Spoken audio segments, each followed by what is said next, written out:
নমস্কার বন্ধুরা, আমি অতনু আর আপনারা দেখছেন সফর উইথ অতনু। আমের ও জয়গড় ফোর্টের ভিজিট পর্বে এটা আমার দ্বিতীয় পার্ট। প্রথম পর্বে আমি আপনাদের দেখিয়েছিলাম রাজকীয় আমের ফোর্ট এবং রাজপুতদের শিল্প, সংস্কৃতি, যুদ্ধ কৌশল এবং তাদের গৌরবময় ইতিহাসের কথা। আর জানিয়েছিলাম আমেরের রাজকুমারী যোধাবাই এবং সম্রাট আকবরের বিবাহ কাহিনী। আজকের আমার এই ভিডিওতে আপনারা দেখবেন জয়গড় ফোর্ট, যাকে আমের ফোর্টের রক্ষা কবচ বলা হতো। আমের ফোর্টের ঠিক ওপরের পাহাড়ের চূড়ায় লুকিয়ে রয়েছে এক রহস্যময় দুর্গ। অনেকেই আমের ফোর্ট দেখতে আসেন, কিন্তু এই দুর্গের অজানা ইতিহাস আর গোপন সুড়ঙ্গ পথের কথা অনেকেই জানেন না। চলুন আজকের আপনাদের সেটাই দেখাই। চলুন বন্ধুরা, এই সুড়ঙ্গটা দেখে নিই, তারপরে এই সুড়ঙ্গের সম্পর্কে আপনাদের জানাচ্ছি।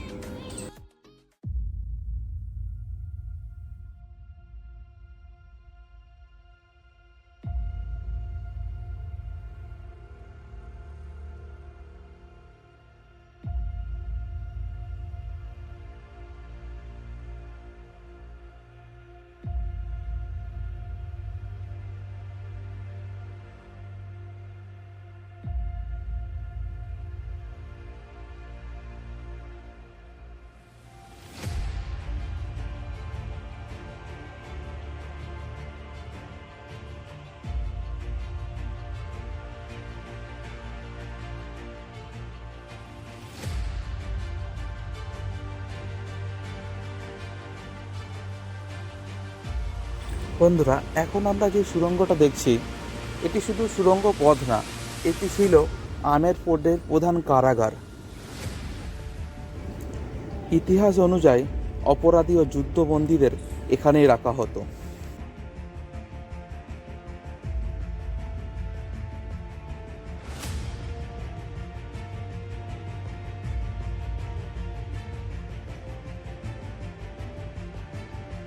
এই কারাগারের অনেকটাই অংশ সাধারণ মানুষের জন্য এখনো বন্ধ রয়েছে। আজ এই কারাগারটি নীরব, কিন্তু এক সময় ছিল যখন বন্দীদের জীবন ছিল এখানে অত্যন্ত কঠিন। এই স্থানটি আমাদের শুধু পুরনো একটি জেলখানায় নয়, বরং সেই সময়ের বিচার ব্যবস্থা ও নিরাপদ ব্যবস্থা মনে করিয়ে দেয়। এখানে দাঁড়ালে ইতিহাসের সেই কঠিন অধ্যায় চোখের সামনে ভেসে ওঠে।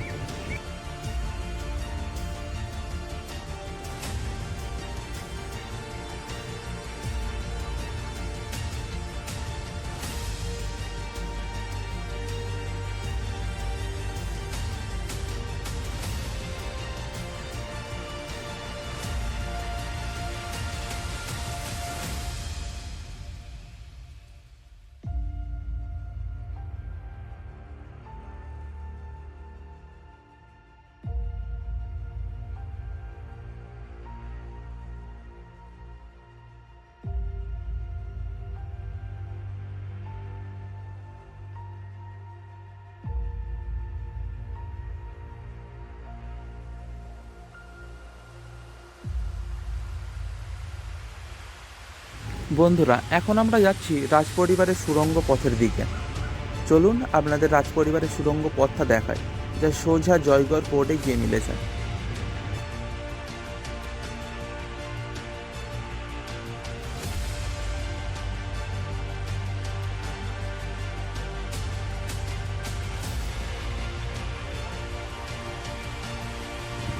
বন্ধুরা, এটাই হলো রাজপরিবারের প্রধান সুড়ঙ্গ পথ।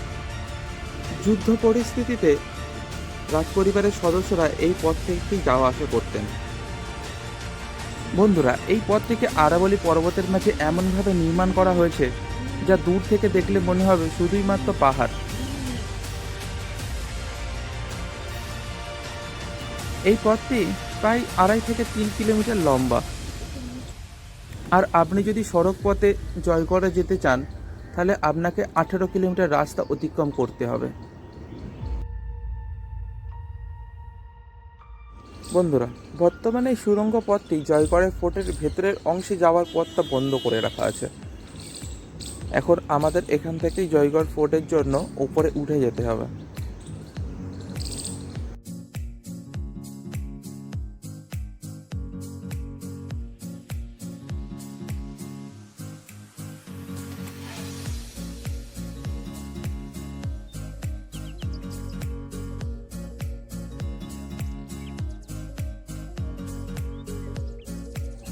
বন্ধুরা, এখানে এসে মনে হচ্ছে কোনো এক শান্ত নির্জন এলাকায় চলে এসেছে। চারিদিকে পাখির কিচিরমিচির এবং শান্ত পরিবেশ, ঠান্ডা হাওয়া মনোমুগ্ধ করে দেয়।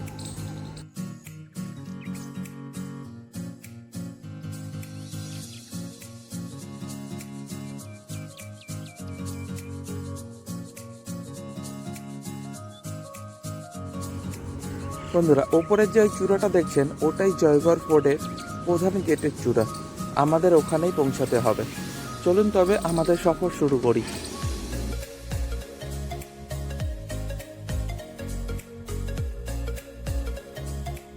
জয়গড় ফোর্ট হলো আমের ফোর্টের রক্ষা কবচ। কারণ জয়গড় ফোর্ট নির্মাণ করা হয়েছিল আমের ফোর্টকে রক্ষা করার জন্য। জয়গড় ফোর্ট ছিল সেনা প্রশিক্ষণের প্রধান অংশ, যেখানে রাজপুত ও মোগল সেনা একত্রে যুদ্ধ প্রশিক্ষণ করত। যেহেতু সম্রাট আকবর এবং মানসিং প্রথমের সঙ্গে পারিবারিক সম্পর্ক ছিল, তাই এখানে মোগল সৈন্যরাও রাজপুত সৈন্যদের কাছ থেকে যুদ্ধ কৌশল শিখতেন। এবং মানসিং প্রথম ছিলেন সম্রাট আকবরের প্রধান ও বিশ্বস্ত সেনাপতিদের মধ্যে একজন। আপনারা যদি মানসিং প্রথম এবং সম্রাট আকবরের মধ্যে পারিবারিক সম্পর্কের কথা না জেনে থাকে, আপনাদের আরও একবার জানিয়ে দিই। মোগল সম্রাট আকবর এবং কছোয়া রাজবংশের রাজকুমারী যোধাবাইয়ের সাথে আকবরের বিবাহ সম্পন্ন হওয়ার কারণে এনাদের পারিবারিক সম্পর্ক দৃঢ় হয়। এবং মানসিং প্রথম ছিলেন যোধাবাইয়ের ভাইপো, এবং সেই ক্ষেত্রে তিনি হয়ে ওঠেন আকবরের প্রধান এবং বিশ্বস্ত সেনাপতিদের মধ্যে একজন। আপনারা যারা ইতিহাস জানেন এবং যোধা আকবর মুভিটা দেখেছেন, তারা এই সম্পর্কে অবশ্যই জেনে থাকবেন।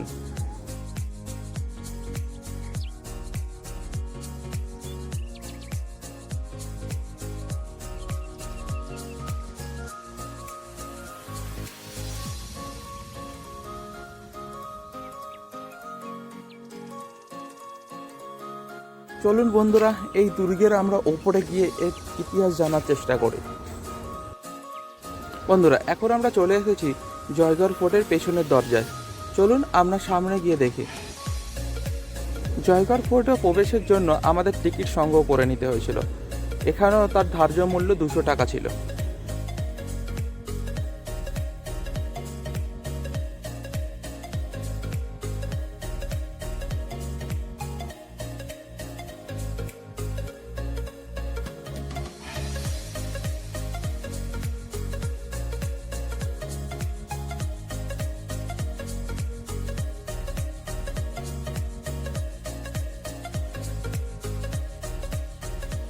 আঠেরোশো শতাব্দীর শুরুতেই মহারাজা সবাই জয় সিং দ্বিতীয় বুঝতে পারেন যে আমের ফোর্টের সৌন্দর্য শুধুই যথেষ্ট নয়, তাকে নিরাপত্তা দেওয়াটাইও প্রয়োজন।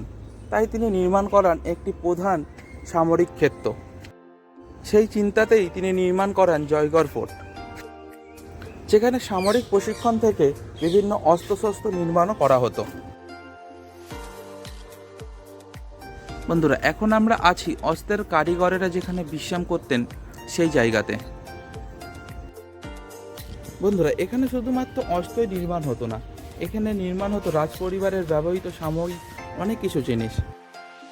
আপনারা এখন যেগুলো দেখছেন এগুলো সবগুলোই এক একটি ম্যানুয়ালি কুলার।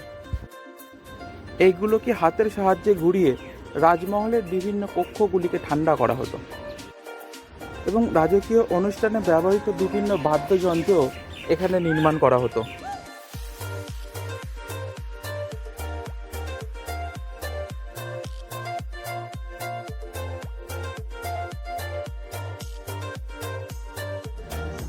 বন্ধুরা, এখন আমরা যেখানে আছি এটি হলো একটি বিশ্রামালয়। উচ্চ পদ অধিকারী কিছু যোদ্ধা এখানে বিশ্রাম করতেন।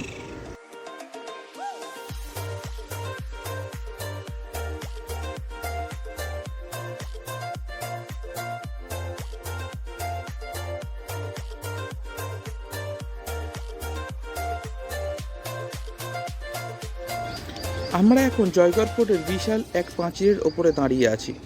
এই প্রাচীর থেকে পুরো দুর্গের ভেতরের অংশ এবং চারপাশের এলাকা স্পষ্টভাবে দেখা যায়। একসময় এই পথ ধরেই প্রহরীরা টহল দিতেন। এবং শত্রুর গতিবিধির ওপরে নজর রাখতে। আপনারা সামনে যে দুটো ওয়াচ টাওয়ার দেখছেন, এই ওয়াচ টাওয়ার থেকে পুরো শহরকে ভালোভাবেই দেখা যায় এবং শত্রুর গতিবিধির ওপরে নজর রাখা যায়।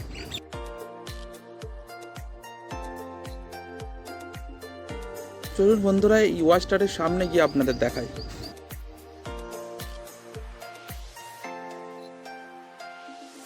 দেখুন বন্ধুরা, এখান থেকে পুরো জয়গড় শহরটা কত পরিষ্কারভাবে দেখা যাচ্ছে। বড় কোনো দূরবীনেরও দরকার হবে না। বড় কোনো শত্রু আক্রমণকে অনেক দূর থেকেই আপনি স্পষ্টভাবে দেখতে পাবেন এখান থেকে। বন্ধুরা, যেহেতু দুর্গের চারিধারের পাহাড়গুলিতে লম্বা প্রাচীর দিয়ে ঘেরা, তাই শত্রুরা চারিধার থেকে জয়গড়কে আক্রমণ করতে পারতো না। তাই জয়গড়কে আক্রমণ করতে হলে এই ছোট্ট একটি করিডোর থেকেই শত্রুদেরকে আসতে হতো। আর প্রহরীরা এখান থেকে প্রায় 5 কিলোমিটার বেশি দূর পর্যন্ত দেখতে পেতেন এবং যুদ্ধের আগাম সতর্কও দিতে পারতেন। চলুন বন্ধুরা, এই ওয়াচ টাওয়ার থেকে পুরো শহরটাকে কেমন দেখায় আপনাদের দেখাই।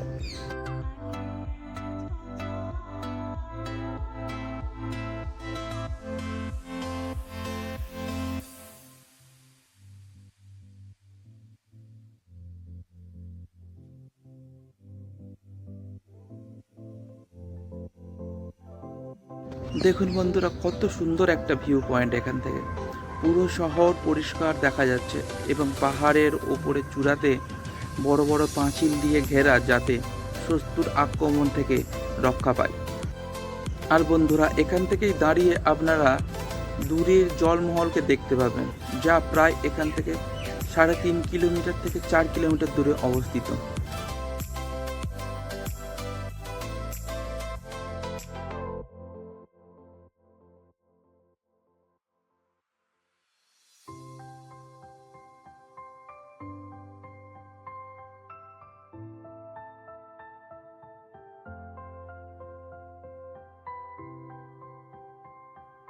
বন্ধুরা, এখন আমরা চলে এসেছি বজরাং তোপের কাছে।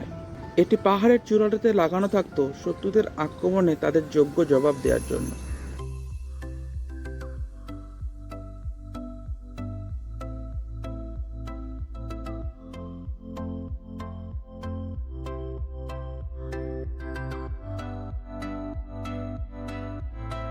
চলুন বন্ধুরা, আপনাদের এখন তোপ কারখানাতে নিয়ে যাই, যেখানে কামান তৈরি করা হতো। তো এখানেই বড় বড় কামান তৈরি হতো এবং এখান থেকে তার ক্ষমতার পরীক্ষাও করা হতো।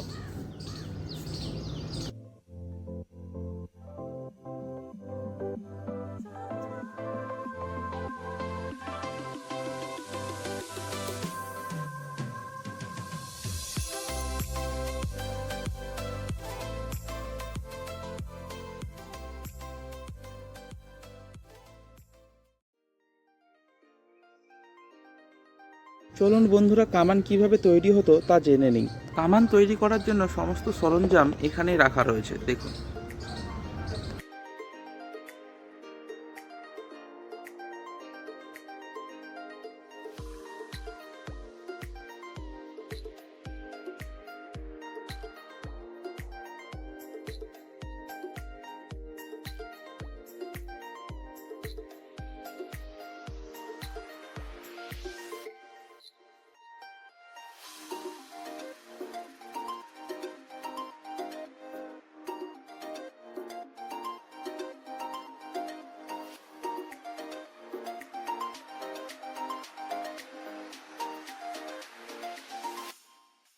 বন্ধুরা, জয়গড় ফোর্টেই রয়েছে বিশ্বের সবথেকে বড় চাকাযুক্ত কামান, যা কেবলমাত্র একটি বারই ব্যবহার করা হয়েছিল এবং বর্তমানে সেখানে প্রবেশপথ নিষেধ থাকার কারণে আমরা সেটা দেখতে পাইনি।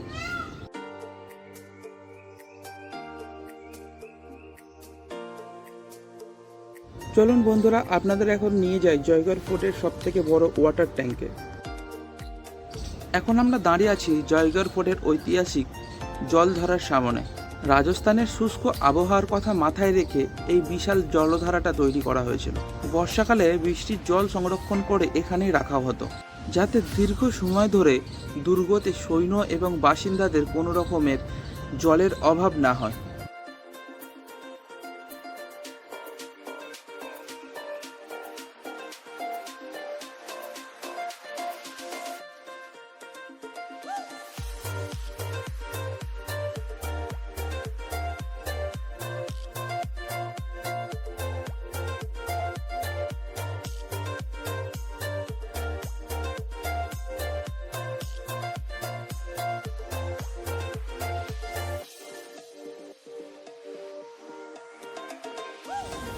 বন্ধুরা, আজকে সফরে আমরা ঘুরে দেখলাম জয়গড় ফোর্ট।